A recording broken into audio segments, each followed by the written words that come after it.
แสงทองส่องธรรม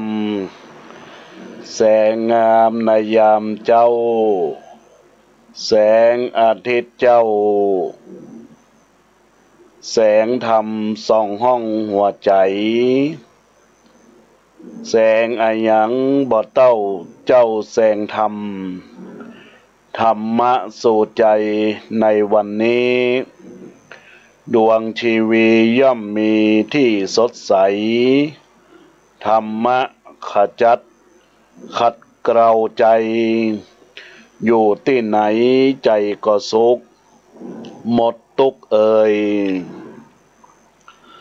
ณโอกาสบัดนี้อัตมภาพพระครูประหลัดกิตติพงศ์กิติโสพโนพระอาจารย์แก่นขอน้อมกราบไหว้สาบารมีสลีองค์คำพระสัมมาสัมพุทธเจ้าพระสัทธรรมเจ้าพระสังฆเจ้าพระอรหันต์พระองค์ทรงเจ้าทุตนองค์และสามเณรเจ้าทุกตนทุกองค์เจริญปอนเจริญธรรมเทพไทยเทวะเทวาพระแม่ธรณีเจ้าตี้พร้อมสหธรรมิกทายกทายิกาศรัทธานาบุญตั้งหลายเต้าขุนมนนายตั้งหลายใหญ่น้อยป้อน้อยป้อนานเด็กขาอ่อนน้อยที่มีใจจื่นจ้อยนิยมในธรรมวันนี้อัตมภาพจักได้เข้าสู่รายการธรรมะสู่ใจยามบ่ายโมงใครจะพุทธวจนังคำสั่งสอนขององค์พระสัมมาสัมพุทธเจ้าวันนี้จักไขจะสารธรรมเจ้าเพื่อให้ได้คัดเกลาเป่งวะน้ำธรรมกรรมสอนองค์พระสัมมาสัมพุทธะคือได้แจ่มแจ้งแสงธรรมเรื่องเก่าเรื่องใหม่บ่ได้คองคำขยายสารธรรมหมดใสสว่างแจ้งหมดใสสว่างแจ้งกราบนมัสการถวายความเคารพหลวงพ่อพระครูวิชุวัฒน์วรกิจโจผู้รักษาการแทนเจ้าวาดวัดไฟหินท่านผู้อำนวยการสถานีวิทยุเพื่อการศึกษาพระพุทธศาสนาและวัฒนธรรม FM 104.50 วัดไฟหินกราบนมัสการถวายความเคารพท่านพระครูสถิตธุราธรเจ้าวาดวัดสันขยอมวิหารอุโบสถไม้สักทองทรงล้านนาตำบลสันทรายน้อยอำเภอสันทรายจังหวัดเชียงใหม่เจริญพรกับบรรดาอุบาสกอุบาสิกาทายกทายิกาศรัทธานาบุญตั้งหลายอุบาสกอุบาสิกาผู้ใฝ่ใคร่ในธรรมณโอกาสกาลบัดนี้อัตมภาพพระครูประหลัดกิตติพงศ์กิติโสพโนหรือพระอาจารย์แก่นสำนักวัดสันขยอมวิหารอุโบสถไม้สักทองทรงล้านนาได้มาพบปะกับบรรดาพ่อแม่พี่น้องอุบาสกอุบาสิกาทายกทายิกาศรัทธานาบุญเราท่านทั้งหลายทุกท่านทุกคนวันนี้เป็นประจำวันพฤหัสบดีของวันที่5 สิงหาคมพุทธศักราช 2564 อาตมาภาพจักได้น้อมนำรายการแสดงพระธรรมเทศนาโครงการ ธรรมะสู่ใจเพื่ออนุรักษ์มรดกธรรมธรรมวัดพื้นเมืองล้านนาช่วงเทศกาลเข้าพรรษาอาตมาภาพก็จะได้เริ่มวันที่5ก็คือวันนี้กับขึ้นวิทยุ104.50วัดไฟหินวันพรุ่งนี้ก็จะเริ่มของคลื่นวิทยุ FM 96.0 เมกะเฮิรตซ์วัดพระธาตุดอยสุเทพเวลาประมาณบ่าย3 โมงซึ่งวันนี้อาตมาภาพก็จะได้น้อมนำพระธรรมเทศนาเพื่ออนุรักษ์รักษามรดกธรรมเป็นธรรมพื้นเมืองล้านนาชื่อว่าต่างปนตุกวันนี้หมายมีท่านคณะท่านเจ้าภาพหมายมีท่านอาจารย์สมเกียรติอินตาวงศ์ซึ่งได้เปิดร้านเสริมสวยแต่งเสื้อผ้าที่บ้านหนองไคใหม่หรือว่าหนองไคศรีไซมูลตำบลหนองจอมอำเภอสันทรายจังหวัดเชียงใหม่ก็ได้มาเป็นเจ้าภาพในโอกาสนี้เพื่ออุทิศบุญกุศลนี้ไปรอดไปถึงดวงวิญญาณของผู้ที่ได้จากโลกนี้ไปสู่ปรโลกปลายปักหน้าซึ่งได้ล่วงลับดับขันไปแล้วนั่นก็คือคุณพ่อบุญธาแม่นิตยาอินตาวงศ์นางสาวอรไทยนายวิชาญอินตาวงศ์ผู้ได้ถึงแก่กรรมเพื่อตามวัตถุประสงค์ของโครงการรายการธรรมะสู่ใจอนุรักษ์มรดกธรรมพื้นเมืองล้านนาในช่วงเทศกาลของบรรดาคณะศรัทธาญาติโยมสาธุชนท่านทั้งหลายทุกท่านทุกคนที่ได้รับฟังในโอกาสนี้ก็ร่วมกันรับฟังเพื่อที่จะเป็นบุญกับท่านเจ้าภาพที่ได้เป็นเจ้าภาพในโอกาสการละบัดนี้ก็จะได้เทศนาธรรมอันชื่อว่าทางแห่งการพ้นทุกข์เป็นธรรมคำสอนในโอกาสที่เราท่านทั้งหลายได้รับฟังอยู่ในขณะนี้อยู่ต่างใดก็เชิญชวนศรัทธาญาติโยมได้ตั้งอกตั้งใจรับฟังรายการเพื่อเป็นบุญเป็นกุศลกับบรรดาคณะศรัทธาญาติโยมสาธุชนพุทธบริษัทเราท่านทั้งหลายทุกท่านทุกคนเพื่อเป็นอานิสงส์ของกาละที่เราท่านทั้งหลายได้น้อมโสดสดับตับฟังการฟังพระธรรมเทศนาในโอกาสกาละบัดนี้เป็นบุญเป็นกุศลกับมุลศรัทธาญาติโยมสาธุชนและท่านทั้งหลายที่ได้รับฟังอยู่ทางบ้านดังนั้นแล้วญาติโยมที่ได้เข้ามารับชมรับฟังกับอาตมาภาพในรายการวันนี้ก็ขอเจริญพรต้อนรับกับบรรดาศรัทธาญาติโยมโดยจะใช้เวลาในการแสดงพระธรรมเทศนาพื้นเมืองเป็นคำสอนเพื่อญาติโยมตั้งอกตั้งใจอยู่ทางบ้านรับฟังเงียงหูประโสดสดับตับฟังเงียงหูโสดยังประสาททางหูแล้วก็คิดไปตัวว่าทางแห่งการพ้นทุกข์เนี่ยมันเป็นเรื่องราวเป็นจะได้พ่องญาติโยมก็จะได้เป็นข้อคิดคติเตือนใจเป็นบุญเป็นกุศลกับมุลศรัทธาท่านสาธุชนที่อยู่ทางบ้านในโอกาสที่รับฟังในรายการคลื่นวิทยุ พื่อการศึกษาพระพุทธศาสนาและวัฒนธรรม FM 104.50 เมกะเฮิรตซ์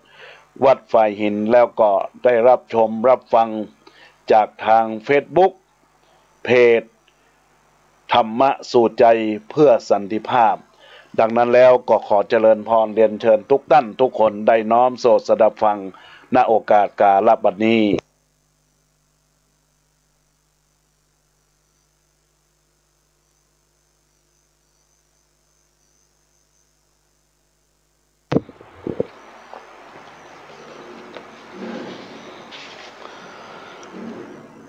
นะโม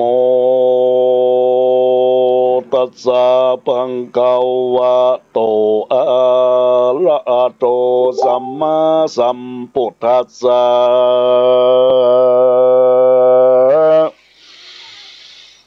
จัตตาเลอะเลยาสัจจาเนโตคาอะเลยาสัจจาทุกขสมุทัยยาอะเลยาสัจจาทุกขเนโรธอะเลยาสัจจังทุกขานิโรธคาเมเนปฏิปทาอะริยสัจจาสาทะโวดุลาสัพพุริสะตังหลายตั้งยิ่งใจใหญ่น้อยผู้มักใฝ่เจยบานจึงสมมาทานพร้อมนารับศีลห้าดวงใสต่างมีใจจมเจิญยินดีย้อนยกยืนฟังธรรมจงดาฟังติดต่ออย่ากึดรอคิดจากการถึงลูกหลานหนุ่มเฒ่าจากบ่อหูเก่าและปลายเต้าฟังได้แต่ใส่บ่อห่อนใดเป็นญาดังจักจาก่าวเจเฮอรู้ที่เหย้าไปดังที่จะไขว่าจาจัตตาเลอะเลญาสัจจาเนดังเป็นตนติดสืบสนตัวยไปบัดนี้และนาอันว่าทุกขะอะลิญะสัจจังนั้นโสดพระพุทธเจ้าโพเตสันนาส่วนสัตตามวลหมู่ใดพระโมสัจจังว่าเป็นดังทุกขังอันใหญ่ปาเฮือใดเคียงกาเฮือเกิดนาทุกงานยามเกิดมาเป็นต้นย้อนหนาวฮ้อนหนาเอาเคียงกีตุกบ่มีภาเสียขวาใบปกห่มเนื้อกาญาตุกบ่มีคำขาใจจ่ายตุกย้อนบ่ได้กินของดีตุกย้อนสมบัติมีมากเต่าตุกย้อนบ่มีลูกเต่ายิงใจมีลูกหลายญาติญาบก็มาตุกขานาบย้อมตัวมาตุกเกียงกาบ่ได้ไล่ยาย้อนว่าคนใดฮักใดปัดปากพี่น้องจากไกลนี้ตุกเกียงเกหลายแหล่ย้อนพ่อแม่ตายละไปลันนาโตเกียงกาใจเอาไม่ย้อนว่าอยู่ว่าไกลคนจังเกิดใจหวังไฟง่อยใครใดของใหญ่น้อยอันใดบ่สมใจดังอ่านตุกก็ดันถอยมาตุกย้อนจันลาแก่เท่าตุกย้อนพระญาติเข้ามาแฝงเจ็บป่วยปวดแข้งขาแรงมาคอนตุกเหล่าร้อนเลือนลายยามจักตายมวยมั่งจากโลกกว้างสงสารตุกหลายประการวงเนพระเก่าที่ตุกขาอาลิญาสัจจะแหลดนาอันว่าสมุหัตยะนั้นใส หากมาได้อันใดพระจากไข่เก่าเจว่าตัณหานี้บ่เศร้าเป็นตัวเก้าเฮือเกิดตุกไม่เดือดต้วยมากันตัณหาก้อยก้าตุกก็ขาดนิหายกันตัณหาหลายก็ตั้งตุกกอดทังต้วยมาเหตุนั้นนาปัจเจ้าตนเป็นเก่าแก่มุเนจึงได้ใครว่าเตเก่าเจว่าตัวตัณหานี่เจอว่าตุกขสมุทัยเลยาสัจจาดูกาลาดูปุริสาสัพปัญโยตั้งหลายผู้คงควายไข่หลอดพ้นจากขอตุกเกได้หูดีด้วยเล่าว่าตัวเป็นเก้าแห่งทุกขาเกิดตัวอันหานั่นใส่มาที่ไว้สัพปัญโยตนเป็นครูตัสสโลภัยบ่อูไปปั่นใดหูหันเป็นแก่นสัจจะแม่นเป็นหมายเตสนาภายเก่าเจเฮอแจ้งที่ยาวไปว่ากันคนผู้ใดนั้นโสดไข่โปนตุกโตดมวนดำจงเอาทำนี่เราตัดรากเงาตันหาไก่กาละพาออกเสียจากไปในทำดวงใสนั่นใสกึ่งหากมันใดตุกขะนิโรธาอริยสัจจาและนากองวัฏฐานได้นั้นใส่จักตัดภัยภัยมันฮือคือตัณหาหานหยาบจ้าอันเป็นบาปกานาเป็นมักกาเตียวต้องไปฮอดห้องเนลปานสุขสำลานข้ามเจ้าบ่โศกเศร้าเคียงเคกองวัดดีนั้นใส่หากมีชื่อไว้ว่าทุกขานิโรธาคาเมนิปันเตปันทาอริยสัจจะและนาอันว่าทุกขานิโรธาเมนิปันเตปันทาอริยสัจจะนั้นใส่กึ่งหากบันไดมักกาตั้ง8ประการอันเจียงขานบอดเศร้ากันคนหนุ่มเท่ายิงใจปันติมัดหลายตั้งต่อบอกขาดข้อบทใดย่อมสมใจไฟหอยบอกกาดบอกก้อยไกลกาเกือว่ายามอยู่โลกาโลกใดจักป่า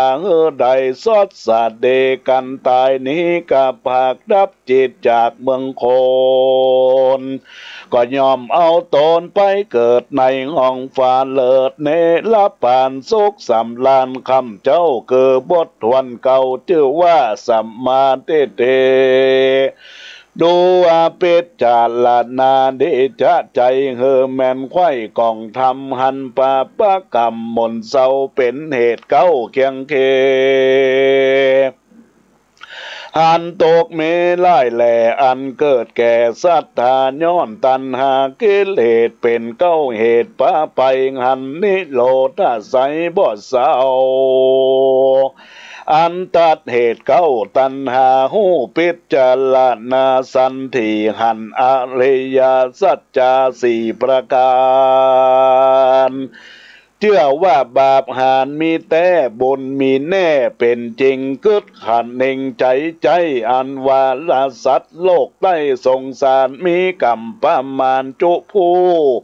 จากได้อยู่สดสันเดชย้อนบุญมีสั่งไว้จากตุกไม่เลโลนย้อนบาปตนพอผ่อนอันสร้างไว้ก่อนเดินเตมาละเวตอบสายเฮอตกง่ายขี้คมกองอุดมนิสัยพระกล่าวไว้ว่าสัมมาทิฏฐิมักกาองค์ปันสองนั้นนาไซมีชื่อว่าสัมมาสังกัมโปพระพุทโธเป็นเก่าตนเป็นเก่าติโลกาสัตตาทั้งหลายใหญ่น้อยเธอเกิดไข้ข้าหนึ่งในว่าใครหนีไปไก่กระพากเล็กเว้นจากกรรมกลเธอหายสูญ เสียงขาดบ่ประยาบาทป้องเวนบ่เบียดเบียนผู้อื่นใดต้องตื่นขี้คมเกิดพารมจะใจ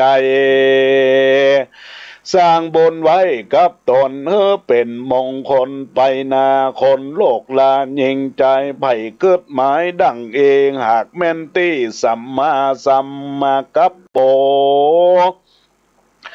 มากะองค์ทวนสามนั่นใส่มีเจอว่าสัมมาวาจามนุษย์สาใหญ่น้อยอันจักเก่าว่าถ้อยไข่กรรมผู้บอกหูเพศธรรมจุหลอกจากอู้ออกกำใดเป็นไปโดยซื่อบอดได้มุสา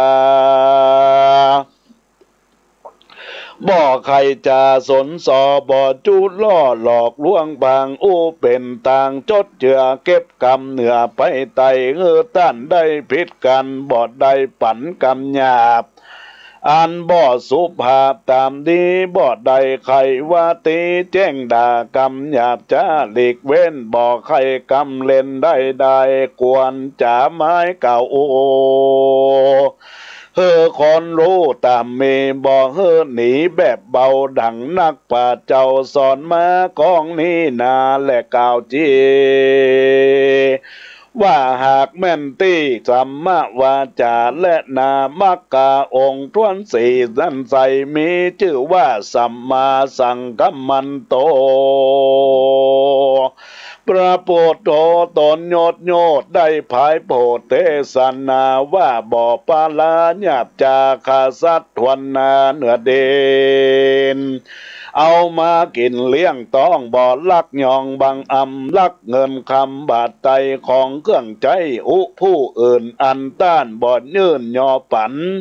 ของจู้อันจู้เกือบ่อไฟเอื้อพรางเอาบ่อกวักเมาลื่นสู้ลักเล่นจู้กามาคนนาโลกไตกันปานติบัติได้ทำกรรมพระองค์คำเก่าจีว่าของงานนี้ชื่อว่าสัมมาสังกัมโปและนามักกาด้วนนาหานั่นใส่มีชื่อไว้ว่าสัมมาอัญชิโวพระพุทโธยอดซอยไข่เก่าถ้อยเทศนาสอนมันโนสาหนุ่มเทาลูกเก่าของดีว่าการเลี้ยงอินทรีนั่นใส่ตัวไต่ตามธรรมกองอันดำลิ่งลูกพิษคดอยู่หมู่และกฎหมายกวนพันภายเว้นปีก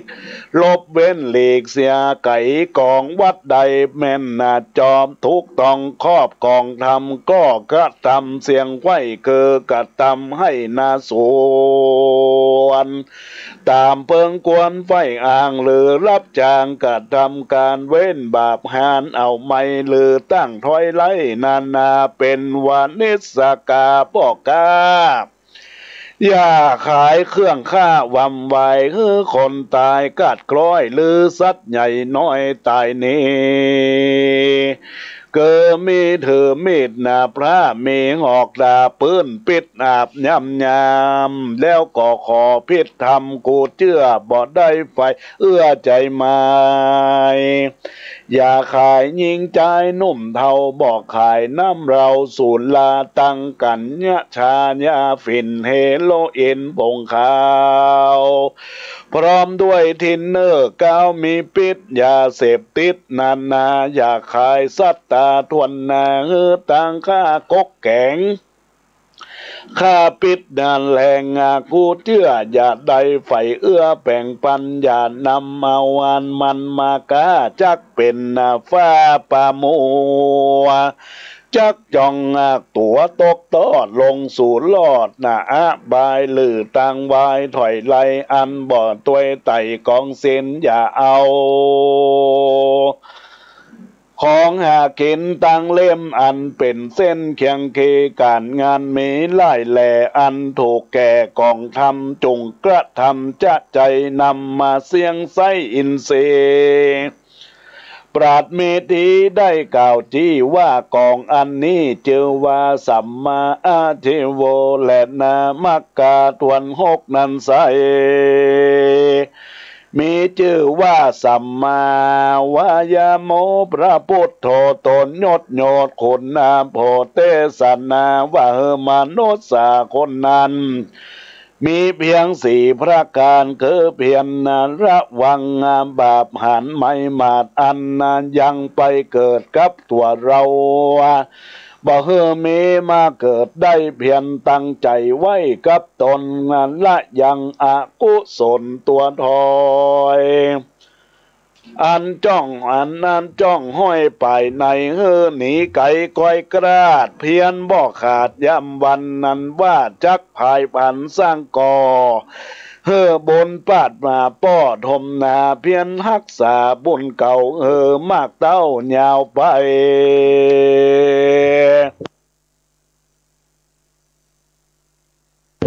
การผู้ใดนั้นใส่มีเปลี่ยนไว้สี่ประการพระถะลงยานกล่าวเจว่ากองอันนี้เจอว่าสัมมาวายโมและนาสัมมาสติมักกาองค์รวนเจ็ดนันนาไสพระเทไวสัพปัญโยมีพุทโธแบกกวางสอนสักจูคางโลกาว่าเปจาลนาสันทีว่ากาญาเฮานี้ตั้งอยู่จิตเป็นกู้นำไปเป็นปัจจัยอันใหญ่มันบ่ใจของเราบ่ใจของเขาสักกากสังขารหากนำปาอันเนจจามามันเตี้ยงงูความเงี่ยงเป็นไม้เกิดแก่เจ็บตายปัดพรากบ่ปนจากสงสารลูกจะลาเท่าแก่พระญาที่แผ่เบียนเกวลูกตายหนีเบื่อเนาและนาแถมมากการหนึ่งเราลูกเก่ากี่ญาเถิงเวทนานันไซคือว่ายามสุขไว้เติงตันเลือตกผันมาตองในแห่งห้องเอ็นเซกันเราบอดยินดียินให้อันสุกทุกก็ป่ายนานนี่ไก่บ้าพาตั้นไขเก่าเจว่าหากแม่นตี้เวทนานั่นแหละนาแถมประการในยานหนึ่งก็เกิดสันทีแม่นตี้กองทำว่ายามอารมณ์ต่ำมาถูกต้องในแห่งห้องกาญากันเราลาจื่นโซใจลิ่งลู่ถวยไปพระตันไขเก่าเจว่าหากแม่นตี้สุขเวทนากันยามใดนั้นเรามีอารมณ์เข้าเบียนเควเป็นตุกเขเอาไม้ต้านเก่าไว้ว่าตุกเวทนาการอารมณ์ถูกต้องในแห่งห้องกาญาก็มีอุเบกขาตั้งมันบอกไว้วันเพียนคอนพระบวรได้กล่าวจีว่าหากแม้นเตอาตุกขมนุสเวทนาและนาแถมประการหนึ่งใสมีสติไว้เตรียมตนเกิดยามเตียวหนยานย้ายบาทยามโอกาสให้กรรมหรือว่าก็ทำการน้อยใหญ่ลูกเกิดไว้กองดีสติตั้งมันเกิดที่สันตามกองสติปองขนาดโห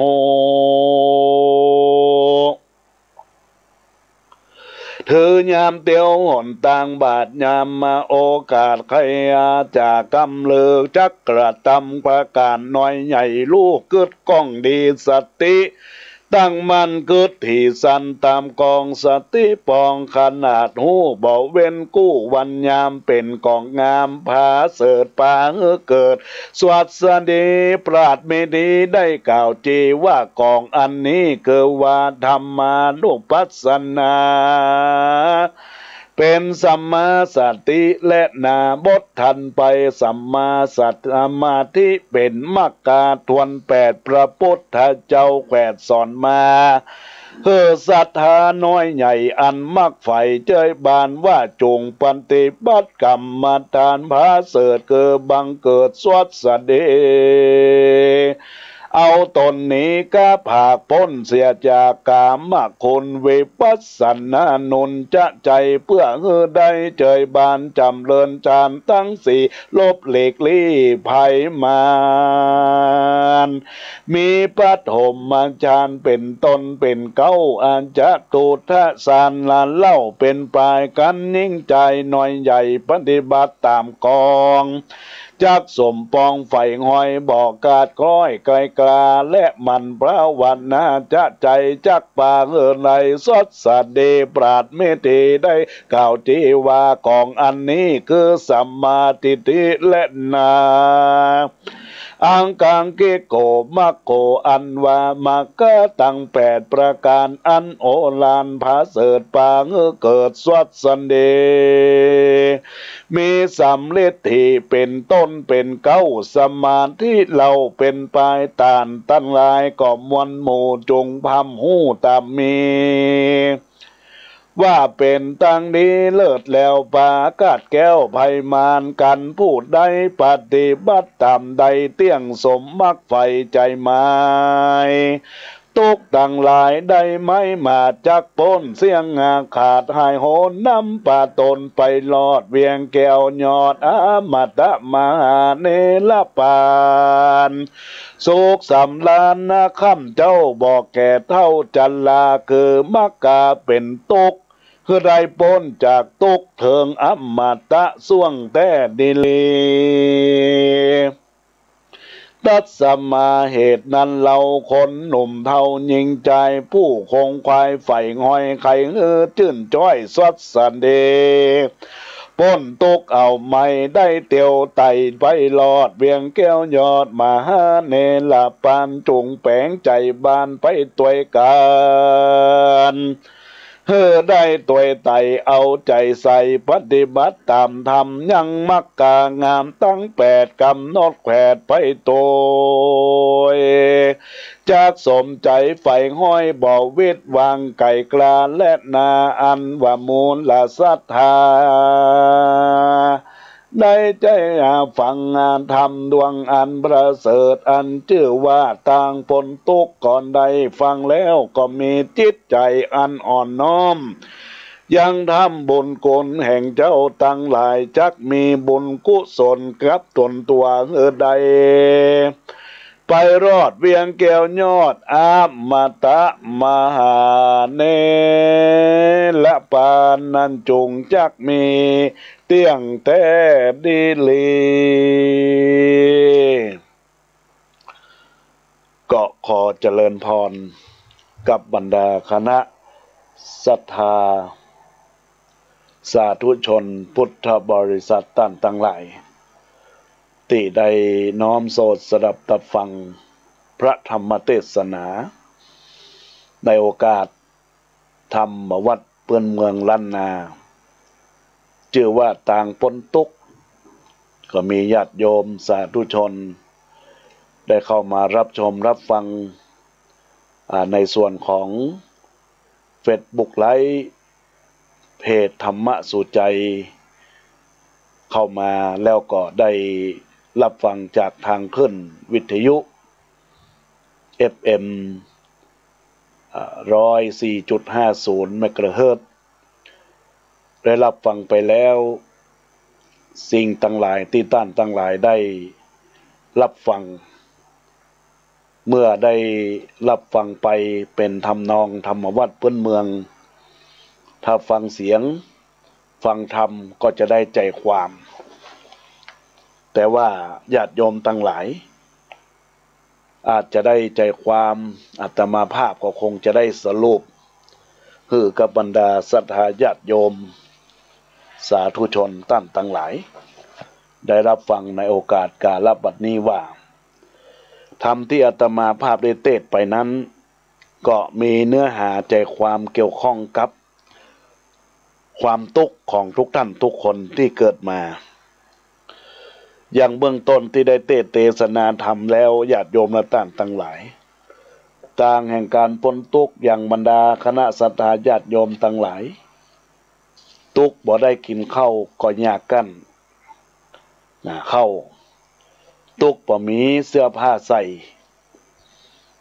ก็ย่อมเป็นทุกข์ทุกข์ยามเกิดทุกข์ยามหนาวยามร้อนก็มีความเป็นทุกข์ทุกข์ค้าขายบ่มีกำไรก็เป็นทุกข์ทุกข์ยังย่อนกินย่อนตานเปิ้นมีตานเฮาบ่มีบ่เนาะมานักเท่าใดก็เป็นทุกข์ทุกข์มีสมบัตินักก็เป็นทุกข์ญาติโยมและท่านทั้งหลายดังนั้นแล้วญาติโยมและท่านทั้งหลายสิ่งที่อาตมาภาพได้สรุปว่าคนเราเป็นทุกข์ทุกข์มีโรคภัยไข้เจ็บทุกข์ตายเป็นลูกกำพร้าก็เป็นทุกข์พ่อแม่ตายก็เป็นทุกข์แล้วก็ยิ่งมีความแก่มีความเจ็บมีความเป็นมีโรคภัยไข้เจ็บเจ็บปวดนั่งก็โอยยืนก็โอยก็เป็นทุกข์ทุกสิ่งทุกอย่างดังนั้นองค์พระสัมมาสัมพุทธเจ้าพระองค์ก็ทรงได้สั่งสอนเวนยสัตว์ตามพุทธสุภาษิตที่ว่าทุกขอริยสัจจะความทุกข์เป็นเบื้องต้นเป็นเบื้องหน้าเป็นสิ่งที่เป็นความจริงและญาติโยมทั้งหลายเป็นความจริงอย่างใดก็มีมรรคาที่เราจะสามารถดับทุกข์ได้นะญาติโยมทั้งหลายอาตมาก็เทศน์ให้ญาติโยมได้ฟังว่ามรรคาที่จะนำไปสู่ทางแห่งการพ้นทุกข์ได้ดับทุกข์ได้นั้นก็มาจากธรรมะขององค์สัมมาสัมพุทธเจ้าที่เป็นอริยสัจสี่ความจริงอันประเสริฐแล้วอริยสัจสี่อาตมาภาพก็ได้เทศน์ไปถ้ารวมใจความก็คือเป็นธรรมจักรกับปวัตตนสูตรที่องค์พระสัมมาสัมพุทธเจ้าพระองค์ทรงแสดงเป็นหนทางแห่งทางสายกลางเป็นหนทางแห่งการหลุดพ้นตามในธรรมวิพังคะสูตรพระพุทธเจ้าทรงอธิบายในหลักของการที่จะพ้นทุกข์ในโอกาสนี้ว่าปุถุชนคนเฮาจะต้องดับทุกข์ไปได้ก็อยู่ที่8อย่างประการ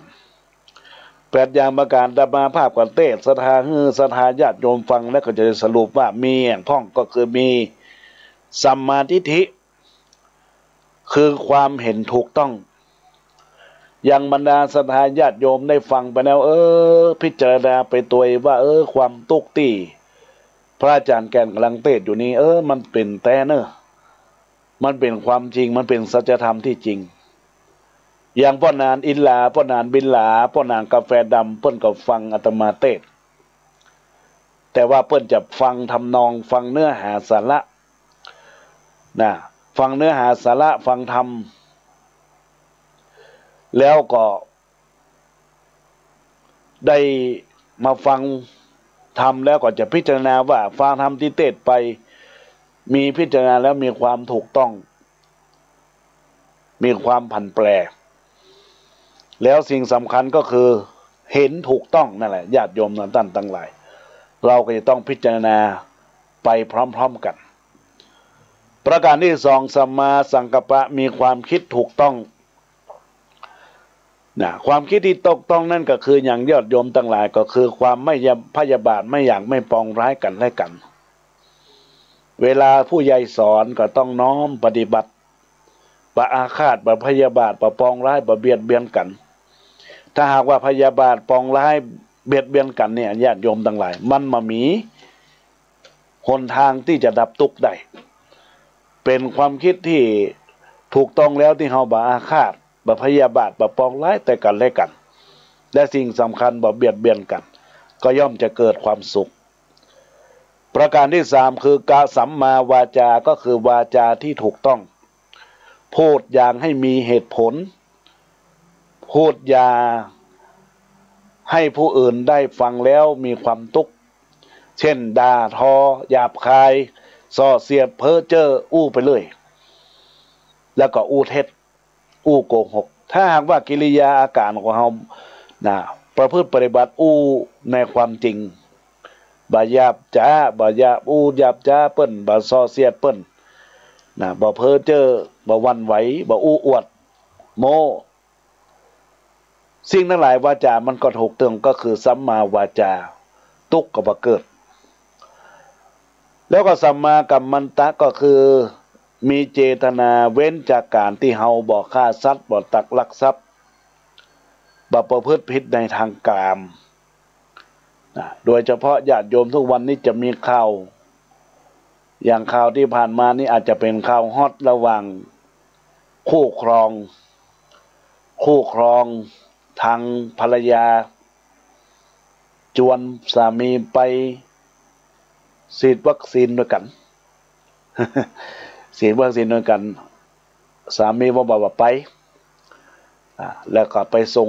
ทางกิ๊กเนี่ยไปส่งทางกิ๊กกับไปปะกันที่โรงพยาบาลไปตีหัวกัน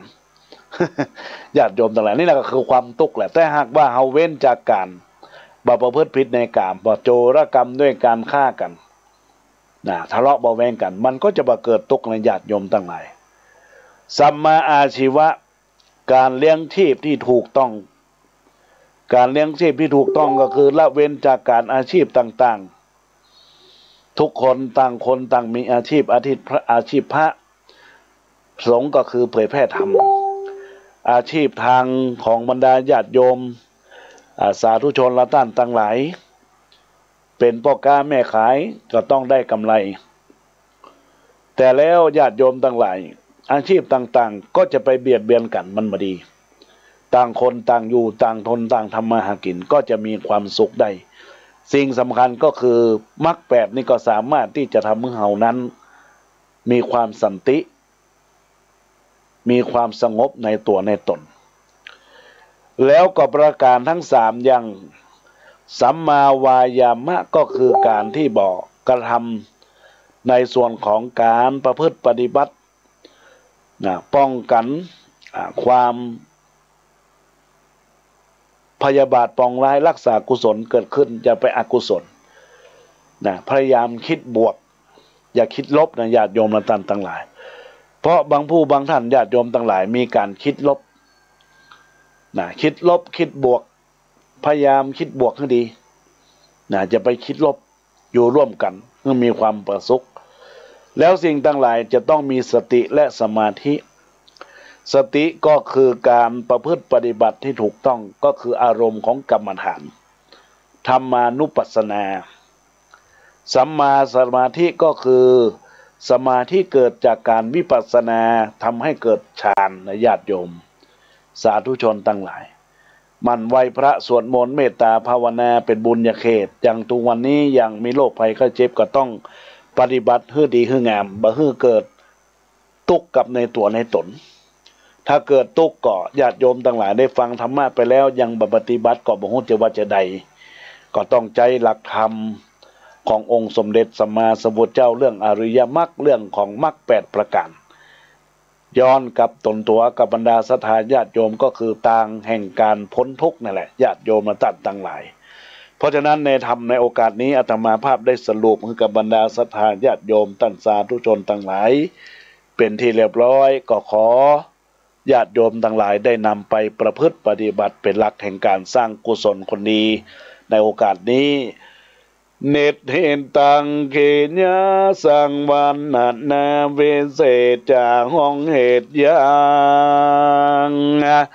มักกะ8ประการตั้งพ้นตกผ่านดับหมดปาไปสู่เวียงแก้วอมตะมหาเน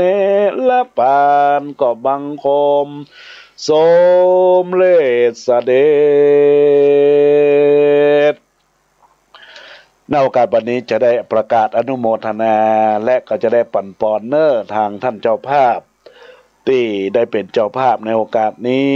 อาจารย์สมเกียรติอินตวงศ์พร้อมด้วยครอบครัวก็จะได้มีการละบุญกุศลที่ติดเนื้อติดตัวเป็นบุญกุศลจะได้โอกาสได้ปั่นปอนเนอร์ยะถาวาลีวางาปุลาปาริปุเรนติสาคะลังเอวะเมวะอิโตตินังเปตานังอุปกปปติอิจิตังบริตังตุมังกิปะเม วัชเมจันโตสัพเพปุเรนโตสังกปาจันโทปนรสโสยถามณีโชติละโสยถาเอวังหนตุดีและอาจจะในวันนี้ก็หาเปเกนมันดีสลีสุขมังขรานบาเสดลำเดิดยิ่งกาวันและยามตั้งหลายบัดนี้ใหม่มีอาจารย์สมเกียรติอินตาวงพร้อมด้วยครอบครัวก็มาเป็นต้นเป็นประธานเพื่อจักน้อมนำบุญญาได้สีอุทิศส่วนบุญส่วนกุศลในทีฆากาละวันนี้อุทิศไปหายังพ่อบุญธาแม่นิตยาอินตาวงนางสาวอรไทยนายวิชาญอินตาวงผู้ได้ถึงแก่กรรมไกคอธรรมมาเตศนาชื่อว่าต่างปนตกจงไปรอดไปเดิงดวงวิญญาณของเขาเจ้าคาที่ได้กล่าวนามมาแม้นว่าเขาเจ้าคาได้วางอารมณ์อะไรเจตนาไปบ่จ้างไปตกของข้างหวังอเวจีตุกกะลีลำบากฮอนบริอาบอยากบริกินนะอันก็ดีก็ขอให้ส่วนมนตานทั้งหลายที่ตนตัวปฐมมุลละสถาอาจารย์สมเกียรติอินตาวงได้ทำบุญทำทานในทีฆากาละวันนี้อันเจิญเตวบุตรเทวดาพระญาอินพระญาพรหมพระญาโยมมาลาดคุดนางนำปรมัยไอส่วนตนจำบุญและตนจำบาปตนที่จำน้ำหยาดไม่ทานตนมีอิริธิญาณในธนาวัดวาอารามกรรมเขตแห่งวัดสันขยอมท่านันทรตินีจมมานำส่วนมนตานมุ่มดีไปประกฏโจเจตัสนาตันตายังเปาะบุญธาแม่นิตยาอินตาวง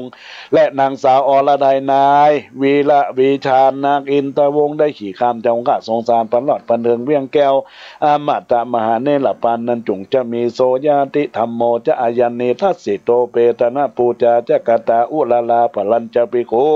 นามานุปทินังโตเมหิปุญญังพระโสตังอนาปกันติสปีติโยวิบัติจันโตสัพพะโลโกวินาสันตุมาเตภวะตวันตรโยสุเกติกายโยโกภวะปิวาตนาสีดิสานิจังวุตาปัจจายโนจัตตาโลธรรมาวะทันติอายุวันโนสุขังพลังพัตหานทานังธรรมเทศนาทานังเนปานังปารมังสุขังก็ขออำนาจแห่งคุณพระศรีรัตนตรัย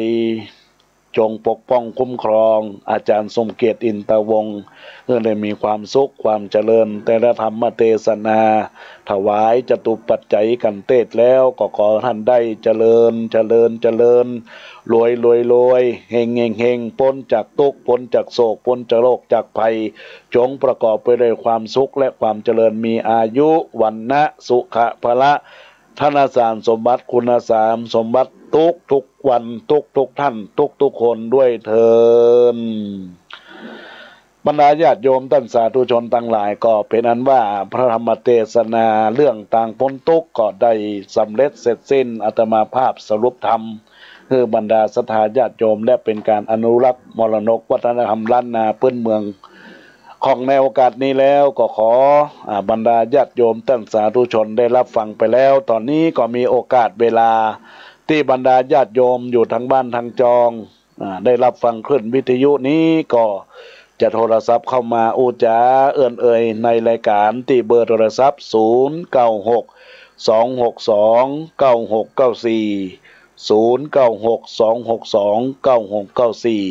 อาตมาภาพก็รับสายหน้าไมค์ของบรรดาคณะศรัทธาญาติโยม